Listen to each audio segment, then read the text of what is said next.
명사와 결합하는 이지. 오늘 명사와 결합하는 문법에 대해서 공부해 보도록 하겠습니다. 자, 이 문법은요, 우리가 지난 시간에 배웠던 였지 이런 문법들과 동일한 문법이라고 생각하시면 되고요. 보통 관용 표현으로 많이 사용됩니다. 하지만 정확하게 사용하기 위해서는 한국 언어 문화에 대한 이해도 매우 필요한 문법입니다. 자, 특히 관용 표현으로 사용하는 문법들은요, 가장 많이 사용되는 표현으로 강한 경고의 의미가 있습니다. 자, 의미 설명하겠습니다. 자, 이 문법은 미선 씨가 수업 시간에 엎드려서 핸드폰만 합니다. 이 상황을 보세요. 그래서 선생님이 지금 화가 났습니다.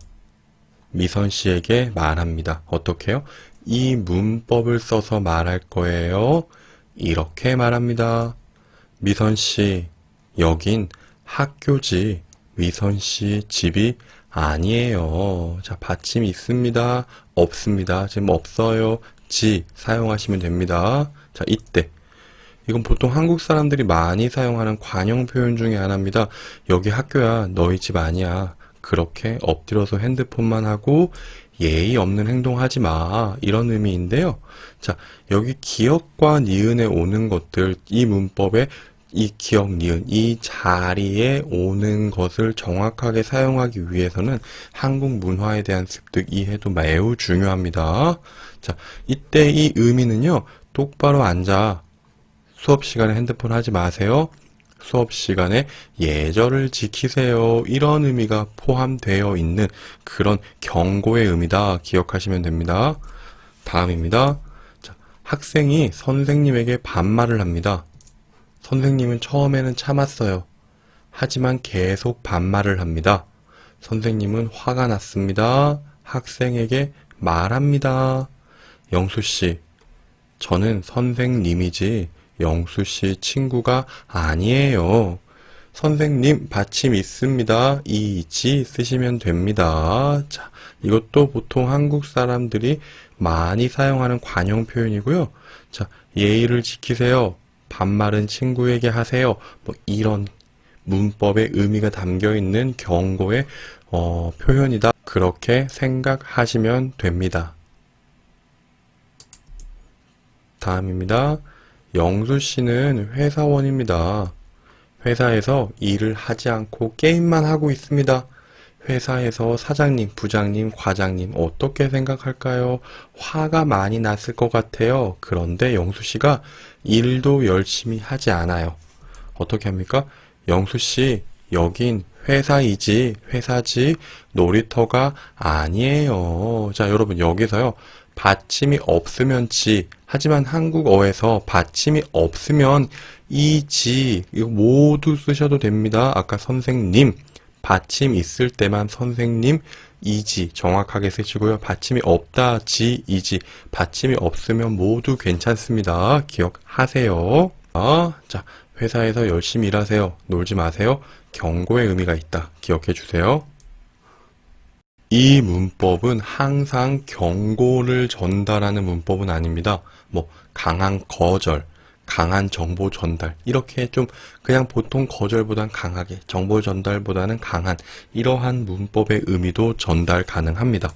자, 그래서 싫어요, 싫습니다, 하고 싶지 않아요, 이런 표현에 강한 거절 대신 사용한다. 기억해 주시고요. 특히 저는 여기에서 강한 거절로 이 문법을 많이 사용합니다. 다른 사람에게 경고의 문법으로 사용하기 위해서는 그 사람이 기분이 나빠질 수 있기 때문에 저는 이 문법으로 경고의 표현을 나타내지는 않습니다. 자, 그래서 여러분들은 이 중에서 여러분들이 사용하실 특정 표현을 먼저 선택해서 연습하는 그런 진행들이 더 좋을 것 같습니다. 자, 다시 연습하겠습니다. 우리 아들이 엄마에게 싸움놀이를 하자고 합니다. 하지만 우리 아들은 저와 싸움놀이를 자주 해요. 그래서 제 아내에게 싸움놀이를 하자고 합니다. 하지만 제 아내는 싸움놀이를 정말 싫어합니다. 온주야, 난 엄마지 아빠가 아니야. 무슨 의미입니까? 네, 싸움놀이 하는 건 아빠랑 해. 난 너랑 싸움놀이 하기 싫어. 이런 거절의 의미, 강한 거절의 의미가 있다. 기억하시면 됩니다. 자, 다음입니다. 저는 호텔에서 근무합니다. 요즘은 성수기입니다. 그런데 어떤 손님이 왜 숙박요금이 이렇게 비싸냐고 계속 항의를 합니다. 그래서 저는 화가 났지만 친절하게 손님에게 이유를 설명합니다.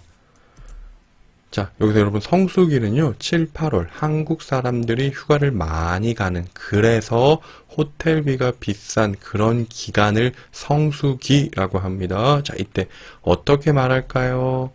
손님, 지금은 성수기이지 비성수기가 아니에요. 자, 이 문화, 한국의 문화를 이해하면 이 표현도 많이 사용하실 수 있을 겁니다. 자, 그래서 여기는 성수기입니다. 그렇기 때문에 숙박요금이 비싸요 라는 정보 전달을 하고 있습니다.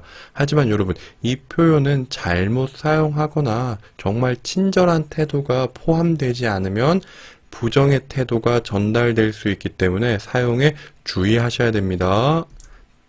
다음입니다. 친구가 드라마처럼 살고 싶어 합니다. 드라마처럼 부자 친구를 만날 수 있다고 생각합니다.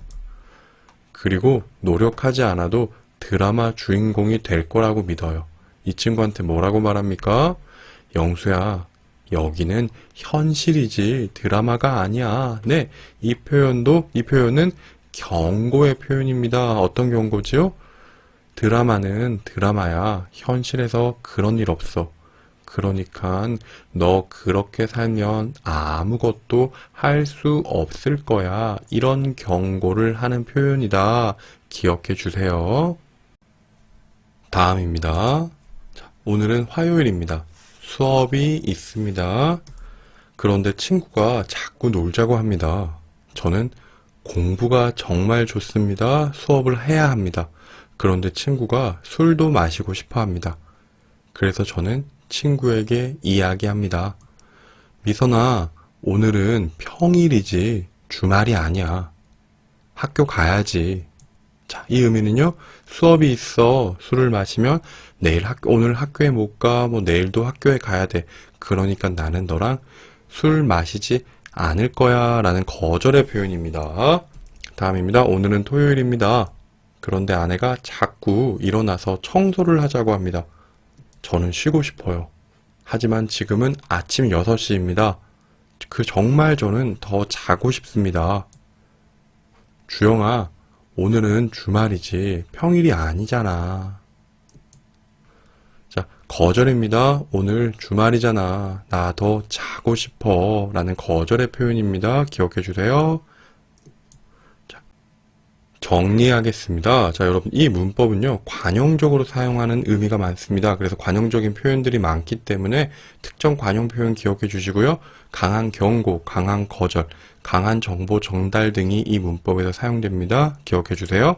자, 그리고 동사와 형용사와 결합하는 지, 문법도 우리가 같이 공부했으니까 함께 찾아서 공부해 주시고요. 이 문법은 여기에 링크해 뒀습니다. 넘어가셔서 같이 공부하시면 좋을 것 같습니다. 네, 여기까지 하겠습니다. 모두 수고하셨습니다.